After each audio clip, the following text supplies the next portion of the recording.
Está con nosotros Daniel Buquet, por eso suena Redonditos de Ricota. ¿Cómo andás, Buquet? ¿Todo bien? Bien, lo más bien. En un día especial porque está medio caluroso, pero me puse una camperita para soportar una posible lluvia a partir de las 7:30, que voy a estar al aire libre en la zona del Parque Rodó. Bueno, está bien las dos cosas. Primero, recordar que Defensor juega esta tarde-noche. Y segundo, que en efecto hay chances de que haya... Yo miré la AccuWeather, no es por hacerle propaganda, pero es el que tengo en el celular, y decía chubasco justo ahí a las 19:20. Sí, y Inumet dice que en la tarde-noche precipitaciones y tormentas aisladas, así que... Entonces, ya salí prevenido. Está muy bien. A propósito, cierta satisfacción por la derrota ayer de Peñarol. ¿O me vas a decir sí. que, no sé, yo miro lo nuestro? Si Liverpool se hubiera portado bien la semana pasada en el Francini, sería mejor aún. Es que cuando nos apaga la luz nos da miedo y nos da por hacer goles. No, el último apagón fue para el empate de Defensor. No, pero igual nunca la entendí esa, porque más bien oficial al revés, porque Defensor estaba asediando, no vi el partido, estaba en función. No, yo, a ver, Defensor sin mucha idea, en el 1-1 estaba buscando el gol sin mucho criterio. Y como nos suele ocurrir, en una jugada fortuita, faltando 5 minutos, empata Liverpool. Yo me estaba... Empata no, pasa 2-1. Pasa 2-1 Liverpool. Y, claro. Tiro libre, ¿no? Bueno, una jugada de pelota quieta, pero no entró directo. Bien, no sé, ya te digo, ni siquiera vi los goles después. Y nada, me levanté y me fui, porque en realidad estaba muriéndome de frío. No había tomado precauciones como hoy. A mí me querés decir que te estabas muriendo de calentura, muchacho. Bueno, no, pero efectivamente estaba con frío. Nos habían anunciado que teníamos que esperar que saliera la parcialidad de Liverpool. Y dije, me voy. Claro. ¿No? Me voy antes que cierren la puerta, cosa que no suelo hacer. Y bueno, tal vez la decisión fue buena, porque además cuando agarré el coche y puse la radio, inmediatamente después siento que hay apagón, y dije, bueno, entonces encima estos iba para largo. Pero bueno, afortunadamente metiendo, empatamos, por lo menos mantuvimos el invicto y recuperamos un punto. Y la derrota de ayer de Peñarol estimula, no solo a Defensor, ¿no? También al Bolso. Claro. Vamos a ver cómo le va. ¿Juegan ahora en la cancha de Rampla? Sí, juegan ahora a las 5, ¿no? ¿Les habrá mostrado fotos a los jugadores nacionales? ¿Habrán ido alguna vez a la cancha de Rampla? No, pero creo que los llevan. No, digo, no tienen van que por la llegar solos. No, pero se van a sorprender un poco con el escenario. Mirá, se ve el agua, claro. se ve el agua. No, falta una tribuna, van a decir. ¿Qué este estadio le sacaron una tribuna? No, puede decir, mirá qué linda idea tuvieron, sacaron la tribuna para que se viera el agua. Qué bien, esto, mucho bien, felicitaciones. Eso me hizo recordar una vez, no lo voy a nombrar primero porque ya ni me acuerdo, pero un zaguero que jugó en Nacional y que había jugado en Wander mucho tiempo. Y entonces en un partido que jugó en Belvedere, hubo lío al finalizar, ¿no? Hubo lío entre los jugadores. En la época que Liverpool lo dirigía a Rivas, viste, estaban todos medio protestando todo. Bueno, del mismo, salvando las distancias en cuanto a la forma de juego, lo que le pasa a Defensor ahora, ¿no? Que el juez hace, ¿por qué pitas así? ¿Vos? ¿Qué te pasa? ¿Por qué pitas así? Bueno, entonces lo cierto es que parece que desde el banco y desde la tribuna a ese zaguero, que hasta hace media hora había jugado en Wanderers, y que ya ahora era un zaguero de Nacional, le dijeron cosas, lo molestaban, ¿viste? Y en un momento va el tipo y encara a uno y medio que tira un piñazo o algo así. Y después en la declaración dijo, no, es que es muy difícil jugar en estas canchas porque nos pasaron diciendo cosas. Y el tipo... que me lo diga uno, ¿no? Pero pará, ¿qué te pasó? ¿Qué te pusiste? ¿La camiseta de Cuadro Grande también en la cabeza? No, bueno, nada, me hizo gracia por eso. Alguno de Nacional seguramente sabrá que jugar en la cancha de Rampla. No sé si habrá alguno. Yo siempre quiero recordar una frase memorable de Lodeiro, que no me acuerdo ahora qué campeonato, ¿no? Lodeiro jugaba en Nacional y Nacional venía bien, jugaba de local en el Parque Central y tenía que jugar contra no sé qué equipo en el Estadio Centenario. Y entonces el periodista le dice, bueno, y ustedes, en fin, acostumbrados al Parque Central, de repente acá venir al Centenario, se les complica. Y Lodeiro dice, bueno, no, claro, para nosotros es mejor el Parque Central, pero si querés ser campeón tenés que jugar en todas las canchas. Parque Central, Centenario, Parque Central, Centenario. Bueno, un saludo. Está mejorando el fútbol uruguayo en eso. Está mejorando las autoridades.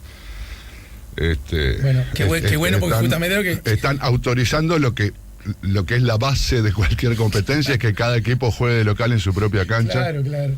Sí. En eso estamos un poco mejor. Y los cuadros, en todo caso, no están cediendo a la tentación de los pesitos.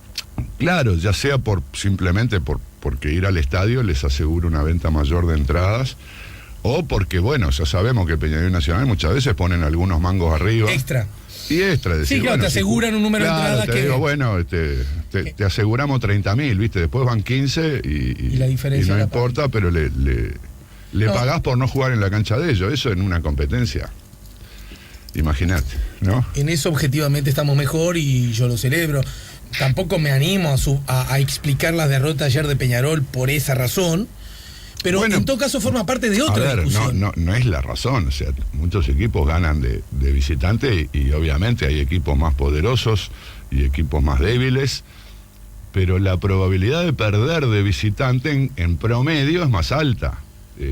Pero eso es un hecho, eso pasa en todo el fútbol y por esa razón se juega de local y de visitante y lo normal no es que nadie entregue la localía. Pero incluso... razonando por el absurdo, aún que no tuviéramos ese dato estadístico, ¿estamos de acuerdo? Supongamos que Barcelona juguemos, gane siempre en cualquier planeta del universo, ¿de acuerdo? Loco, es tu cancha, tenés que ir a la cancha del otro, ¿se acabó? Claro.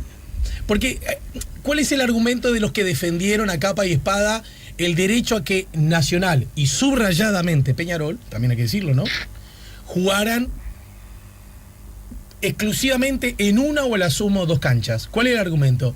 Mirá que cuando salen igual ganan. Y yo siempre me opuse a ese argumento, porque aunque ganen, aunque vengan a Belvedere, loco, vinieron a Belvedere, vinieron a mi cancha, pero se acabó. Claro, es un derecho. Pero incluso estos fenómenos más reciente, porque está bien, por un lado vos podés decir, es un derecho de los socios del club, porque nosotros somos del barrio, yo qué sé, entonces decir, bueno, yo quiero que jueguen en mi cancha porque yo vivo por ahí, porque me queda cerca, por lo que sea. Pero los equipos como el Tanque que juegan en Florida, o el otro día Fénix que jugó en Maldonado. Bueno, no, perdón, el que jugó en Maldonado fue Nacional. ¿Nacional fijó Maldonado? Sí. Porque está de obra el Parque Central. Ah, bueno, ok, esa me la... Pero ha pasado con, bueno, estuvo jugando Sudamérica... en Florida, en San José. San José, alguien fijó Rivera, no sé si este año... Nacional. Sí, Diego, Nacional fue a Rivera para jugar contra quién, ¿te acordás? ¿Vos que sos bolso? ¿Con el Tanque fue? No, el Tanque no creo, porque el Tanque está en Florida. Bueno, no viene al caso. El punto es, ni siquiera tiene por qué ser tu cancha, sino que el local tiene derecho a fijar la cancha, y el local, digamos que debe fijar la cancha en su propio beneficio. Porque cuando el visitante le pone plata para que fije la cancha, vos estás como vendiendo, ¿no? Como decir, no sé... te doy tantos pesos y te haces echar a uno antes de los 10 minutos. Yo qué sé, es como darle una ventaja. Y la verdad que no tiene sentido. Exactamente. Bueno, hoy publica Búsqueda en su portada un dato que emana de una institución financiera. Acá está. No, lo perdí. Bueno, tiene que ver con que Itaú, ahora sí. Página 22. Itaú. El grupo brasileño Itaú ve al Frente Amplio como favorito para el 2019, ¿no? Y el artículo, pequeño artículo que se publica, tal como dijiste, en la página 22, subraya que la interpretación que hacen los analistas del grupo financiero brasileño Itaú sobre alguna de las últimas encuestas de intención de voto para el año 2019 es que el Frente Amplio es el partido con más chance de ganar. ¿Es esta, solo para molestar, ¿no? ¿Es esta acaso una novedad? Bueno, yo creo que sí. Primero porque Uruguay está en un escenario un poco... Con Racing, gracias a la precisión. Fue Racing el que marcó Rivera. En Rivera, bien. Uruguay está viviendo un periodo un poco extraño porque se van a cumplir 3 gobiernos consecutivos del mismo partido político. No es que esto nunca haya pasado en Uruguay, ni sea completamente inusual en democracias, pero bueno, justamente acaba de haber elecciones en Chile, donde creo que en América Latina, siendo democrático, debe ser el país que ha tenido más tiempo al mismo gobierno, al mismo partido, la misma coalición, básicamente en el gobierno. Pero digamos que ya es mucho tiempo y sabemos que en las democracias, si es que tienen una característica distintiva, es que cambian los gobiernos, ¿no? Justamente la gran diferencia entre una democracia y una dictadura es que en la democracia el gobierno cambia. Claro, puede cambiar, no es obligatorio que cambie, pero a la larga cambia. Entonces, una pregunta de largo plazo es ¿cuánto tiempo puede gobernar seguido el mismo partido? Los colorados, bueno, tuvieron extensas épocas de gobierno y en condiciones claramente democráticas y competitivas del 42 al 58, fue un extenso periodo, ¿no? 4 gobiernos consecutivos. Nadie dice que el Frente Amplio no pueda tener un cuarto gobierno, pero a medida que avanza el tiempo uno dice, bueno, en algún momento tiene que perder, ¿no? Uh-huh. Cuanto más avanza el tiempo tiene que decir, bueno, en algún momento tiene que perder. Ahora, tiene que ser ahora. Algunos elementos que veníamos observando en los últimos meses, incluso desde el año anterior, mostraban y todavía muestran, ¿no?, algunos rasgos de desgaste del Frente Amplio en la opinión pública, de desgaste comparado con periodos anteriores. La imagen del gobierno, la imagen de Tabaré Vázquez no es la que tuvo el propio Tabaré Vázquez en su momento, ni siquiera la de Mujica en su momento. Viene por abajo, ¿no? La aprobación del gobierno viene por abajo de lo que habían sido las aprobaciones de los 2 primeros gobiernos frente amplistas. Y la intención de voto del Frente Amplio, la pregunta que se hace en las encuestas, ¿no? ¿Usted a quién votaría si las elecciones fueran hoy?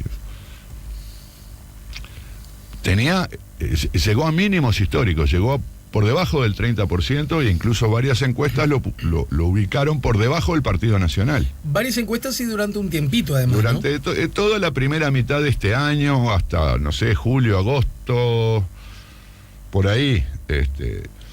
Todo esto, a ver, en un contexto que por otro lado no es demasiado diferente al contexto socioeconómico que venimos viviendo, ¿no? O sea, no se ha producido una crisis de ningún tipo, ¿verdad? Sí, siguen en agenda muchos temas que ya vienen, como la preocupación por la inseguridad pública, una preocupación de segundo orden por la educación, que han mostrado que el Frente Amplio no ha sido capaz de revertir una situación, ya sea de hecho o ya sea desde el punto de vista de la percepción de las personas.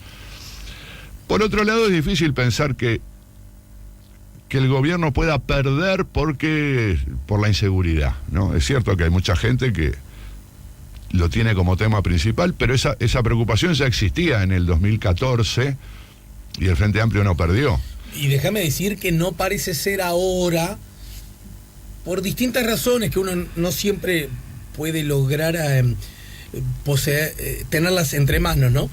Pero no parece que el reclamo, el punto más alto de reclamo y de descontento con relación a la inseguridad parece haber pasado, ¿no? Sí, de alguna manera yo creo que el Ministerio del Interior, la policía, viene mostrando como una mayor eficiencia, ¿no? Yo no sé si vos no tenés esa sensación, más allá de que esto no ha generado un cambio radical ni de cerca en la opinión pública, la percepción de que la policía es más eficaz, más eficiente, está más presente, acude más rápidamente, es algo que, digamos, en todo caso se podría estar frenando una tendencia al incremento de esa sensación de inseguridad y por lo tanto que conduzca a que cada vez más personas crean que ese es el principal problema, que el Frente Amplio no es capaz de resolverlo y por lo tanto votar a alguien de la oposición que normalmente le pegan, entre otros, por ese asunto.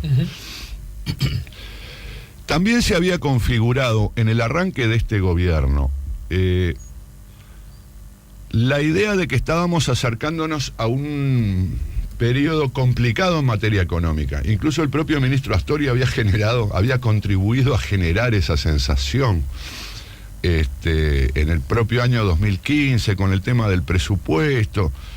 La cosa está complicada, vamos a tener que ser muy prudentes, bla, bla, bla. Creo que ahí incluso hasta hubo una autocrítica del gobierno, porque con esta cosa de la excesiva prudencia, parecía como que el gobierno le transmitía a los propios empresarios, ojo que la cosa está complicada, y los empresarios dicen, bueno, entonces, ¿para qué voy a contratar empleados? ¿Para qué voy a invertir si la cosa está complicada? Esto último es lo que yo creo que se está revirtiendo claramente, al punto que en las encuestas entre el 2015 y el 2016, la preocupación por cuestiones económicas había empezado a crecer, porque en la medida en que el Uruguay le había ido bastante bien en términos económicos y en materia de empleo, el desempleo había llegado a mínimos históricos, 5 o 6%, bueno, habían crecido los ingresos de los hogares, la preocupación por los temas económicos había bajado, entonces estaba primero la inseguridad y después de repente hasta la educación, para recién en tercer lugar aparecer alguna preocupación por la falta de empleo, por la inflación, por, en fin, algún tipo de variable de este tipo. Todo esto es lo que se estaría revirtiendo, ¿no? Allí se mencionan, por ejemplo, una medida que se viene haciendo ya de hace tiempo, que es el índice de confianza de los consumidores, que había venido bajando. Es un poco un resumen de las percepciones que tiene la gente sobre la economía, ¿no? Si la economía va a mejorar o va a empeorar, viene mejorando, viene empeorando. Venía mal ese índice, venía cayendo, sí. Y esa caída también se revirtió. ¿Y cuál es el ingrediente clave acá? Yo creo que, y esto es una mera especulación, porque no tenemos cómo probarlo, ¿no? Pero yo creo que el famoso Afer Sendik, que estuvo durante un año en el centro del tablero hasta la renuncia, había contribuido a generar toda esta situación de deterioro en materia de opinión pública del Frente Amplio. El caso Sendik, ¿no? La persona Sendik y los dos problemas más notorios vinculados a su persona, o sea, el famoso asunto del título primero y el asunto de la tarjeta corporativa después. Tengo la sensación de que la renuncia de Sendik le sacó un problema serio al Frente Amplio, como gobierno, como partido, y le permitió capitalizar o revertir esa situación. Claro, no, a ver, si la situación económica estuviera empeorando, todo el escenario apuntaría a que, bueno, ahora sí va a perder el Frente Amplio. Está bien, ganó 3 veces, no sé qué, pero la economía más o menos anduvo bien, al final se estancó un poquito, pero ganó igual, y ahora que las cosas vienen mal, va a perder. Bueno, no, el problema es que las cosas no solo no vienen mal, sino, como dicen, esto no lo digo yo, pero sí lo dicen los equipos asesores de un banco del porte de Itaú, me imagino que los pronósticos que están haciendo sobre la economía, que no son fantásticos, pero que hablan de unos estimados de crecimiento para este año y el siguiente del orden del 3% del PIB. Vos fijate que una cosa curiosa, cuando veníamos con este contexto económico medio extraño, medio negativo, que para algunos era muy negativo, pero terminó no siéndolo, lo que pasó es que se terminó de controlar la inflación. Lo que antes no se podía hacer, claro, cuando llegamos a crecer al 7% anual, ¿no? Era que la inflación se nos iba a escapar del 10% y estábamos todo el tiempo, y el equipo económico decía, que no se nos pase el 10%, inventaban trucos, ¿no? Vamos a bajar la tarifa de UTE en diciembre, porque, ¿no? Y te calculo tanto, así me queda en 9,8, ¿no? Bueno, de repente la inflación, yo creo que sin justamente presiones o medidas ad hoc y todo lo demás, se encajó en lo que se llama el rango meta, ¿no? Lo que el Banco Central, como como consecuencia de su política monetaria y de su bueno, y de la tasa de interés, esperan que la inflación se ubique en un rango que ellos manejan, creo que entre el 4 y el 7%, y de repente la inflación casi que solita se acomodó adentro de ese rango, es decir, se moderó significativamente. Esto es importante porque los estudios sobre comportamiento electoral y sobre popularidad de los presidentes han mostrado que la inflación es una de las variables con más directo impacto en estos factores. Entonces, yo coincido, ahí en ese análisis no se menciona la inflación, no. Se habla de una serie de variables, se habla de empleo, eso es muy importante. Esa es la otra variable que la gente entra a percibir rápido. Cuando se pierden empleos, cuando aumenta el desempleo, cuando la gente quiere trabajar y no puede, no lo logra, no lo consigue, y pierde un trabajo que ya tenía, eso genera un efecto negativo muy rápido en las personas porque, claro, no todas las personas pierden el empleo, de hecho la gran mayoría no pierde el empleo, pero le genera una situación de inseguridad, porque o en tu propia empresa echaron a alguien, o en tu familia alguien perdió el empleo, es decir, rápidamente vas a encontrar una situación relativamente cercana afectada por esa situación y esto se generaliza rápidamente. La inflación también porque la gente cobra el sueldo y cuando ve aumentar los precios y se da cuenta que la plata le alcanza menos que antes, también lo percibe directamente. Entonces, con esas dos variables en rangos razonables, ¿no? La inflación mucho mejor que lo que había estado casi todos estos años. El empleo un poco peor. Fotografía, ¿no? El empleo está un poco peor. El empleo está cerca del 8, ¿no? Está en el 7 y algo. Sí. Ahora quedó el 7, casi 8. Pero justamente había empezado a subir de ponerle un 6, porque había bajado del 6, pero bueno, 6, del orden del 6 es casi pleno empleo en Uruguay. Bueno, se había empezado a subir y también la posibilidad de que esto siga aumentando es lo que genera la mayor, la peor perspectiva, digamos. Sí. Yo lo que creo es que sí subió un poco. 7,6. 7,6. Subió un poco, pero creo que nuevamente se ha estabilizado en esa zona, ¿verdad? No es que esté esperándose que siga aumentando el desempleo. Claro. No, justamente, eso era lo que iba a decir.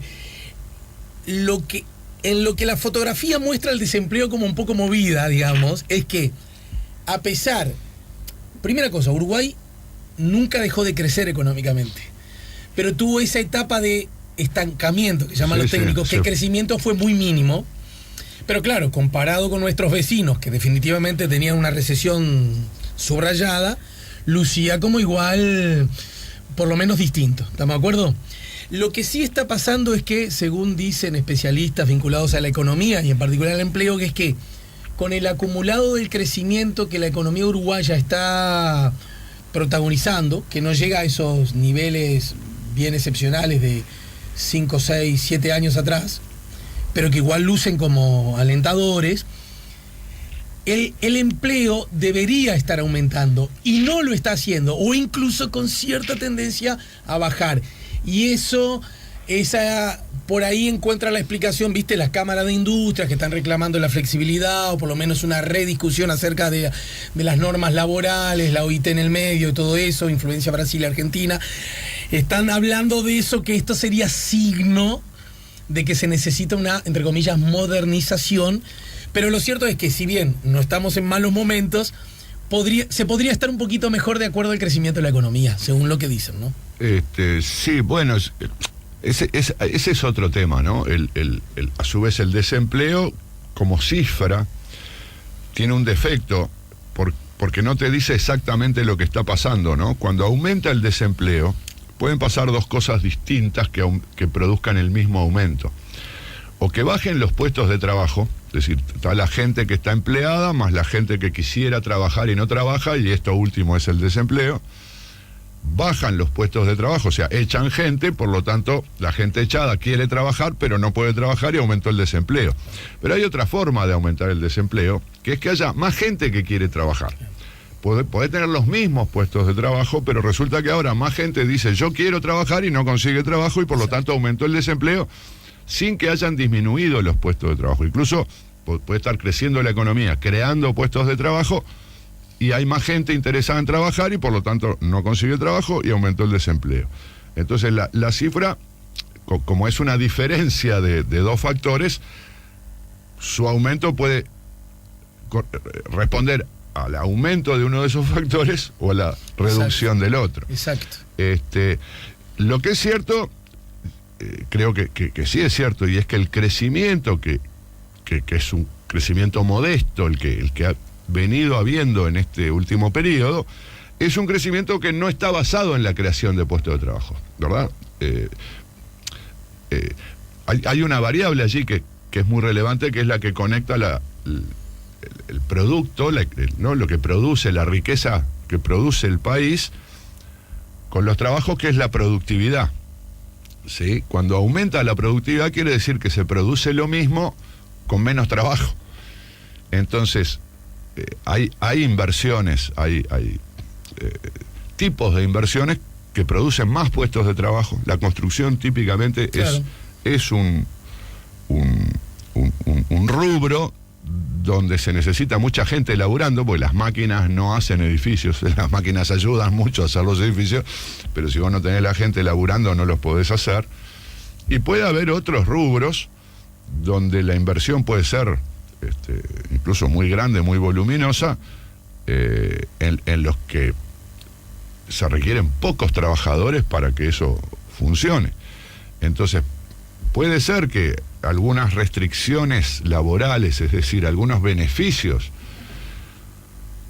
que en Uruguay tienen los trabajadores por distintos motivos, desalienten a los inversores a poner plata en condiciones en las que hay que contratar a mucha gente. Porque los sueldos son altos, porque después es difícil despedirlos, porque tienen mucha licencia, yo qué sé, porque trabajan pocas horas, por lo que sea, ¿no? Obviamente las medidas que se están tomando en Brasil y que se pretenden tomar en Argentina buscan aliviarle al empresario el costo laboral, básicamente. Vamos a una breve pausa. Hay algunos mensajes que llegan a propósito de distintos temas. Claro, es que hemos hablado de distintos temas. Fue contra Racing en Rivera. Por allí llegaban 2 o 3 mensajes que me lo aclaraban. Vos, en serio, me calienta que se rían del Mancha. Perdimos en el Prado, en el PDO, no sé si puede ser Prado, porque aplica para que sea Prado, o pasado, ¿no? También. Sí. 13, porque era la fecha 13, ¿no? No sé. Ustedes de envidia, Sonia de Porvenir dice 099-894-987. Qué brutal. Ustedes serán los de Liverpool. Si nosotros te tenemos envidia. No los de Defensor. Pará, ¿viste la tabla? Miramos, a 15 le tenemos envidia. Ponele que a 15 no, pero a 13 seguro que sí. Camino a decirle al invitado que Defensor se preocupe de ganar la Peñarol, que siempre entregan. Soy Pablo del Cerro. No están dadas las condiciones, dejen de joder con la fiesta del barrio. Tenés que ir a cancha de otros si hay condiciones. Ahí no hay, tu cancha tiene entradas individuales. El Olímpico no sean mandaderos. Bueno, en la relación de ganarle a Peñarol, yo te diría que creo que hemos descubierto la forma de que Defensor y Peñarol pueda ser un partido parejo, que es 11 contra 9. Le ganamos uno, perdimos otro. Yo creo que 11 contra 9 es parejo. Está bien. Eso si nos dejan jugar con más jugadores, no sé. Eso está bien. Eso forma parte de la baboseada que yo defiendo y reivindico. Ahora, aún así, hay una cosa que es previa, que, a ver, tratándose de fútbol me importa más bien tendiendo a poco, ¿no? Pero es brutal cómo el asunto, aún el más infeliz, desgraciado, basura, come caca de los equipos del universo, ¿no? Aún ese tiene derecho a que vos vayas a jugar a su cancha si es local. Sin duda. Y veo que compatriotas, pero muchos de ellos inteligentes, sensibles, y que no van siempre a baños de hoteles 5 estrellas, ¿no? Dicen, loco, los baños son muy incómodos. Increíble. Nos chocábamos cuando nos estábamos cambiando. Claro, es decir, qué interesante, ¿no? Sí, no, una conclusión rápida. Sí. La política no le interesa a nadie. Cuando a la vuelta de la pausa seguimos con el fútbol. No, pará. 099-894-987. Estoy leyendo por orden de llegada. Días complicaditos, tratando de seguirlos un poquito al menos. Besotes rojeros a todos, lo dice Marta Verónica. Hay uruguayos que están... ¿Cómo se explica que en los shoppings y la pasiva del Entrevero, por ejemplo, haya venezolanas y cubanas trabajando? Lo dice Elisa. Y hay uruguayos que están buscando conocidos míos. Sí, es cierto, cada vez hay más ciudadanos, en particular del continente, uno lo advierte por su timbre de voz, ¿no? Notorio. Que trabajan en muchísimos lugares y en particular en el comercio y servicios, ¿no? ¿Cómo se explica eso si en teoría hay desocupación para compatriotas? Esa podría ser. Y alguien por acá pregunta si las diferencias que tiene el gobierno con temas como el Banco de la República, TLC con Chile y Riego pueden incidir a favor de la oposición. Después de la pausa. Estamos poniendo la mañana en camino, estamos en el 98.7. Ya volvemos con La Mañana en Camino.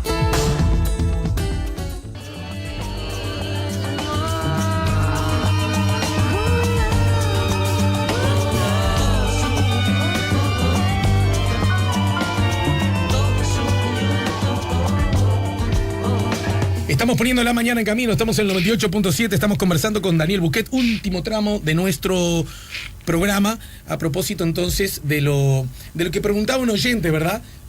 Y todo esto en el marco de lo que publicaba hoy Búsqueda, el grupo brasileño Itaú ve al Frente Amplio como favorito para el 2019. Vos decías que en algún momento era razonable suponer que el Frente Amplio pierda la elección. Primero porque es razonable por sí mismo. Claro, porque en el largo plazo tiene que perder la elección. Aunque hay muchos Frente Amplistas. Creen que son... Vos le decís eso y parece que le estás hablando mal de la mamá. Claro. ¿Qué estás diciendo? Y bueno, ¿no? Mala suerte.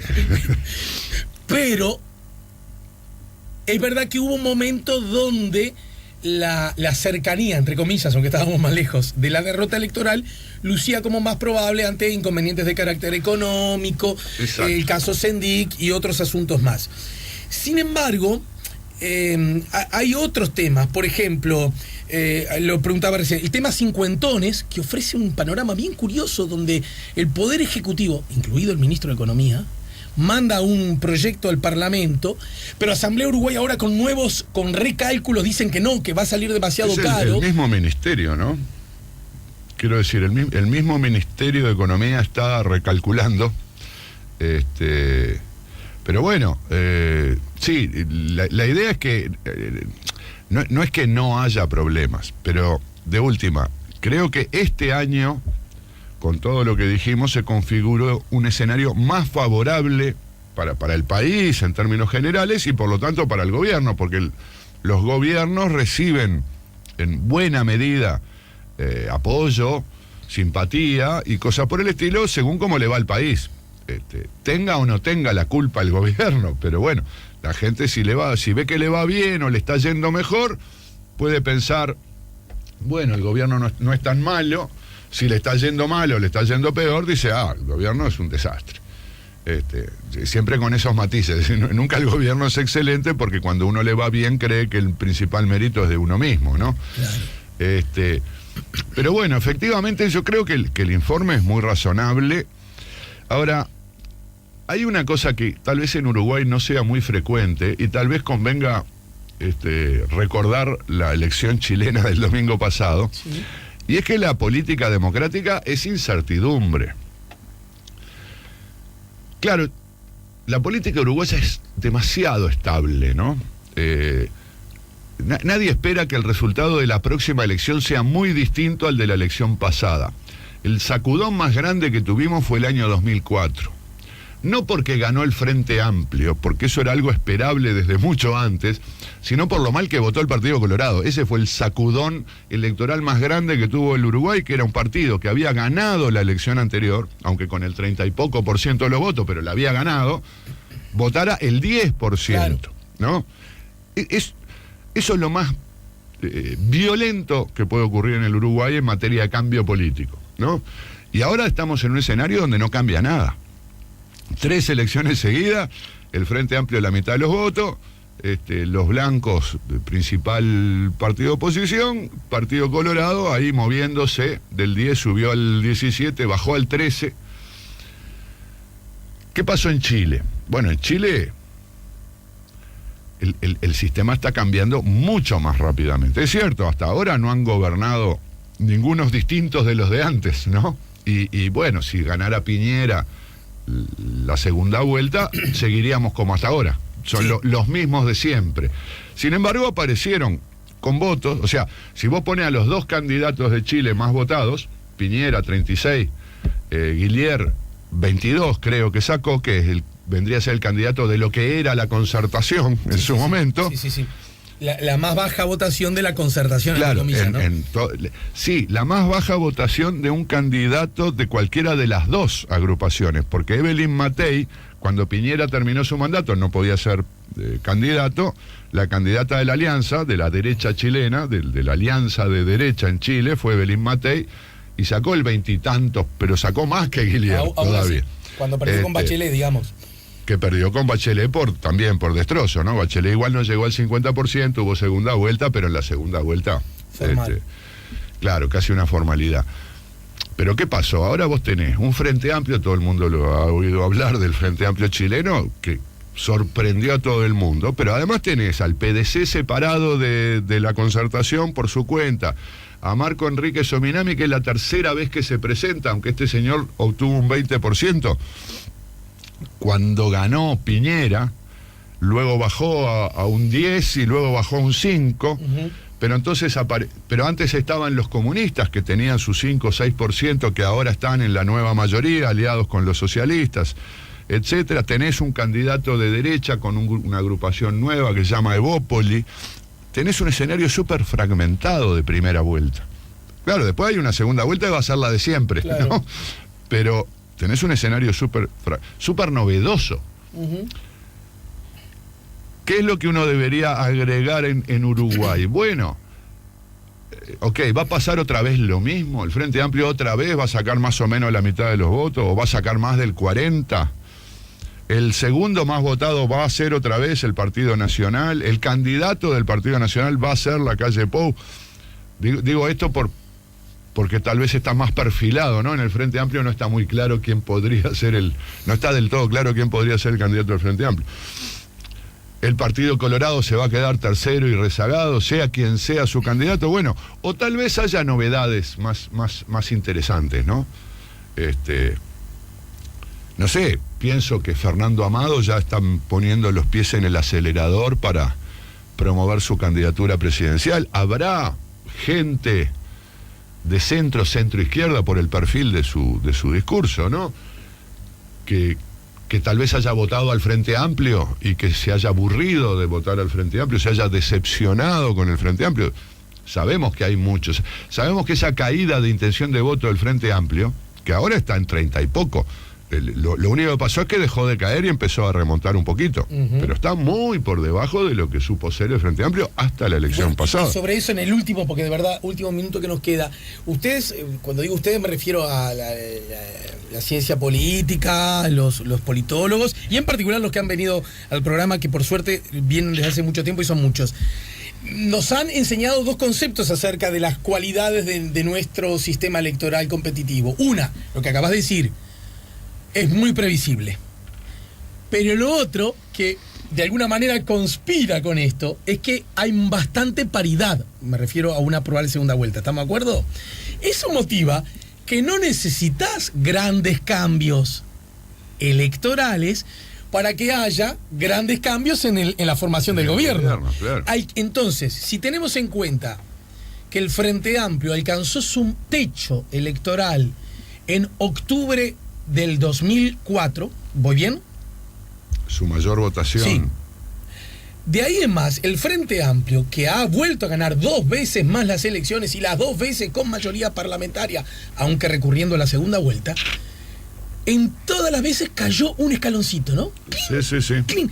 Entonces, si uno sigue esa lógica, que podría ya establecerse como una tendencia, que caiga un escaloncito al Frente Amplio, apenas un escaloncito, y posibilita una segunda vuelta, eso alienta chances a la oposición, ¿no es cierto? A ver, igual sigue siendo yo creo que siempre hay que alentar a la oposición. En democracia, una oposición desalentada es mala noticia. Va en contra de la democracia, ¿no? Claro. Siempre tiene que haber chance de... obviamente alguien pierde las elecciones y puede ser que vuelva a ganar el mismo, pero tiene que haber incertidumbre, tiene que haber un espacio de competencia que genere paridad en las fuerzas. Hay muchas razones teóricas para pensar que esto tiene que tender a ser así. Ahora, hoy por hoy el Frente Amplio está muy lejos de asegurarse la victoria desde el punto de vista del estado de la opinión pública. Igual de lejos que la oposición, ¿sí? En realidad el escenario económico favorable sí, es como un estímulo para el Frente Amplio. Bueno, la gente no me va a dejar de votar por estas razones. Falta todavía el shock UPM, ¿no? Que podría producirse justamente en la proximidad de las elecciones. Que podría jugar más a favor del Frente Amplio, o tal vez al revés, porque si justo antes de las elecciones UPM nos informa a todos los uruguayos esperanzados en llenar este país de pasteras y cosas así, no nos sirve el negocio, no vamos a ir. Bueno, capaz que eso puede ser hasta un golpe fuerte y negativo, pero de todos modos hay muchos factores. Yo creo que el Partido Nacional, por ejemplo, está mostrando preocupación. Por ejemplo, surgen estos conflictos entre la calle Pou y Larrañaga, por Bascú, por esto, por lo otro. Después salen en la tele, se hacen amigos, dicen no, son matices, no son diferencias. Pero después vuelven a... bueno, pero están preocupados. Hay figuras que buscan levantar cabeza, y no, como Verónica Alonso, pero que después... O sea, hay como una preocupación. En el Partido Colorado, ya te digo, se está moviendo el avispero. Todavía no genera ningún impacto de opinión pública relevante. Está Novik, que va a ser seguramente candidato presidencial con un partido nuevo. Y en el Frente Amplio hay una incertidumbre que es clave, y cerramos con esto, y es quién va a ser el candidato. Porque pensemos en la experiencia de Montevideo, la diferente votación que tuvo el Frente Amplio con Ana Olivera y Daniel Martínez.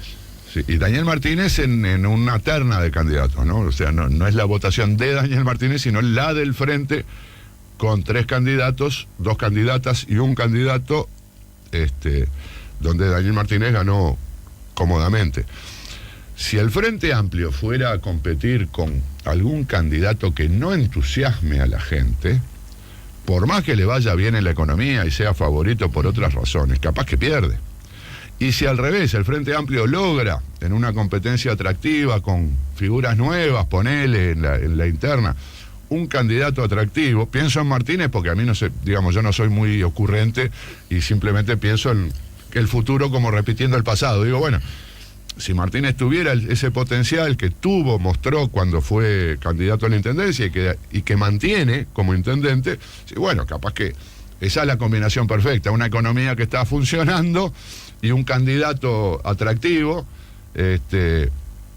pueden efectivamente convertir al Frente Amplio en un favorito absoluto. Pero podría haber un mal candidato, podría haber un mal manejo del tema de las candidaturas, de la interna del Frente Amplio, estos temas, ¿viste? Del TLC con Chile, esta oposición medio salvaje, ¿ves? Que hay, ¿no? Dentro del Frente Amplio con algunas cosas que son más o menos inocuas, ¿no? Porque básicamente ya tenemos un TLC con Chile. Uh-huh. Esta es una especie de actualización del TLC con Chile y cuyo impacto es 0,00 algo. Uh-huh. Y entonces más bien es como un tema de gran conflictividad ideológica sobre concepciones, cuando el Frente Amplio es un gobierno parecido a la izquierda chilena, ponele, es decir, muy moderado, muy ortodoxo en materia económica. Entonces, bueno, los que no quieren el TLC con Chile se bancan una conducción económica que de todos modos es ortodoxa, y que de última ni siquiera la dejan hacer lo que cree que es mejor, porque vos lo que podés agarrar es decir, bueno, cambiemos la conducción económica, vayamos al socialismo del siglo XXI, cambiemos totalmente la concepción, pero no dejemos que hagan esta socialdemocracia criolla, por un lado, pero por otro, recortándole todos los aspectos que podrían mejorar el modelo en adelante. Uh-huh. Entonces, bueno, tal vez los líos internos del Frente Amplio, tal vez un mal manejo de estas situaciones, tal vez malos candidatos, ¿no? No sé qué pasa si la próxima interna es entre Astor y Mujica. No sé qué pasa, pero no le auguro al Frente Amplio un desempeño como la última vez que compitieron Astor y Mujica y luego armaron la fórmula ganadora. Bueno, muchas gracias, Daniel. Contigo nos reencontramos más temprano que tarde. Última hora, el Club Nacional de Fútbol le retiró la confianza a la mesa ejecutiva de Primera División y dijo, toda responsabilidad que pudiera generarse por cualquier tipo de incidente, deslinda toda responsabilidad que pudiera generarse por cualquier tipo de incidente. Bueno, muy bien. Fair play.